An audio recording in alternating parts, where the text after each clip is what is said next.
네, 좀 더 깊게 살펴보겠습니다. 윤석열 당선인의 교육과 청년 부문 공약, 한국정책학회 김영미 교수와 함께 어떻게 실현될지 전망해 봅니다. 네, 교수님 어서 오세요. 네, 안녕하십니까. 5년 만에 정권 교체인 만큼 교육 분야에서도 달라지는 것이 상당할 것으로 보입니다. 어떨까요? 네, 아무래도 교육 정책의 목표로 그 디지털 교육 체제로의 대전환을 표방하고 있고, 또 학교 교육의 정상화, 자율 기반 학습 생태계 조성, 또 교육 경쟁력을 제고하기 위한 교육 방향을 정책 공약에 제시하고 있는 것이 특징입니다.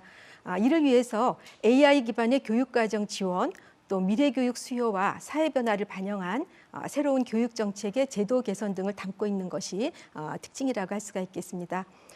추가적으로 또 맞춤형 교육에 대한 강조, 또 평생학습의 기회를 확대하고 격차를 해소하고자 하는 이러한 점 등을 제공하고 있는 것이 이번 정책 공약의 특징이라고 할 수가 있겠습니다. 네, 그러면 좀 하나씩 뜯어서 보도록 하겠습니다.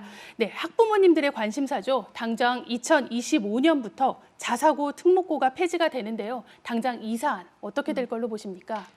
예, 그 고교 학점제라든가 또는 이제 특목고 같은 경우에는 이제 여러 현안들이 또 있었고요. 또 이와 관련해서 또 법정에서 판결이 내려진 또 그런 부분도 있고, 또 일부 학교는 일반고로 또 전환이 된 경우도 있습니다. 그래서 여러 그 이해관계자의 의견들이 이렇게 다양하게 나오고 있기 때문에 관련해서도 실질적으로 좀 그 다양한 의견들을 수렴하기 위한 이 과정과 또 절차가 필요한 사회적 부분이라고 합의. 생각이 됩니다. 예.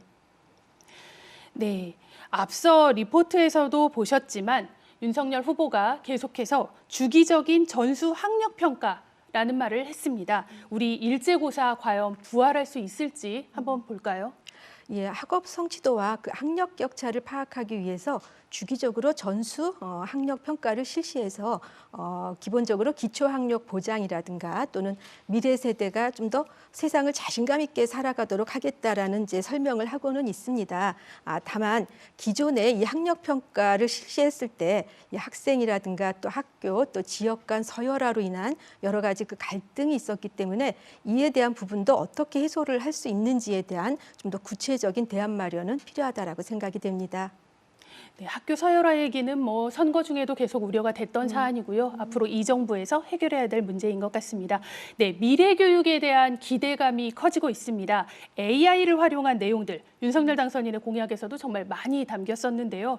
미래 교육 어떻게 달라질 것으로 교수님 진단하시나요? 예, 아무래도 그 디지털 전환의 사회 패러다임은 세계적인 트렌드이고, 또 국가 경쟁력 강화 차원에서도 이 교육의 역할이 중요하다는 점을 놓칠 수 없는 내용입니다. 이 부분은 모든 그 대선 후보자의 공통된 정책 공약이었음을 알 수 있고요. 또 특히 그 인공지능이 사회 인프라로 강조되고 있다 보니까 아무래도 그 인재 양성, 또 인력의 육성 등 사회적 수요를 고려한 주요 정책 방향의 일환으로 제시가 되고 있다라고 할 수 있겠습니다.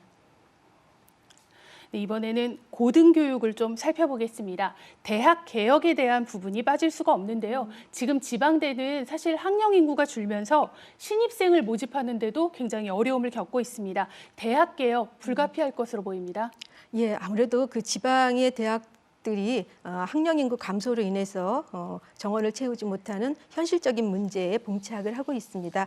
따라서 그 대학 스스로가 규제를 좀 풀면서 자구책을 마련할 수 있는 지원에 상당히 이제 집중하고 있다라는 점이 공약에서 파악이 될 수 있는데요. 그럼에도 불구하고 이제 어떤 식으로 지방에 있는 대학들이 실제 그 생존을 하고 또 경쟁력을 높일 수 있는지에 대한 구체적인 방안은 사실 그 대두가 되지는 못했습니다.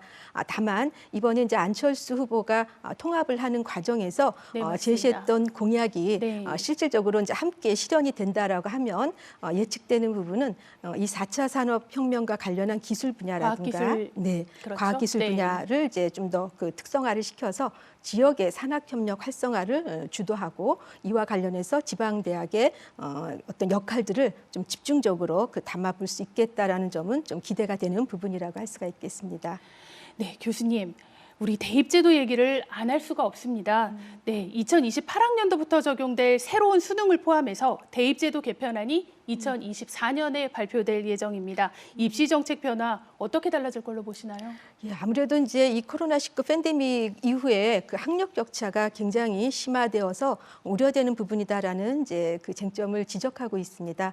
따라서 이러한 부분의 그 수시 전형을 좀 최소화시키고 정시에 좀 더 주력하겠다라는 이제 그 후보자들의 의견들이 있어서 이런 부분들을 높일 필요성에 대해서는 상당 부분 그 후보자들 간의 의견들을 네. 반영해서 아마 제시가 되지 않을까 싶습니다.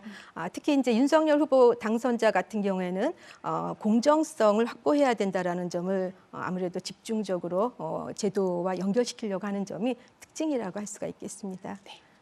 네, 교수님 마지막 질문 좀 드리겠습니다. 이번 대선에서 공약 평가도 하시고 또 분석도 하셨습니다. 이번 정권에서 이 부분만은 꼭 놓치지 말고 이 새로운 정부가 해야 한다라고 짚어주실 게 있으실까요? 예, 아무래도 짧은 시간에 이 백년지대계인 교육의 그 정책 효과를 높인다라는 것은 정말 어려운 과제라고 생각이 됩니다. 그럼에도 불구하고 우리나라가 이 최고 자원의 1순위로 항상 그 인적 자원을 꼽지 않았습니까? 그 인적 자원의 경쟁력이 오늘날 우리 대한민국을 있게 했다라고 생각이 됩니다. 새 정부에서는 모쪼록 그 미래 교육을 위한 촘촘한 설계를 토대로 해서 이 정책 효과를 높일 수 있도록 기대합니다. 네, 교수님 오늘 말씀 잘 들었습니다. 감사합니다. 네, 감사합니다.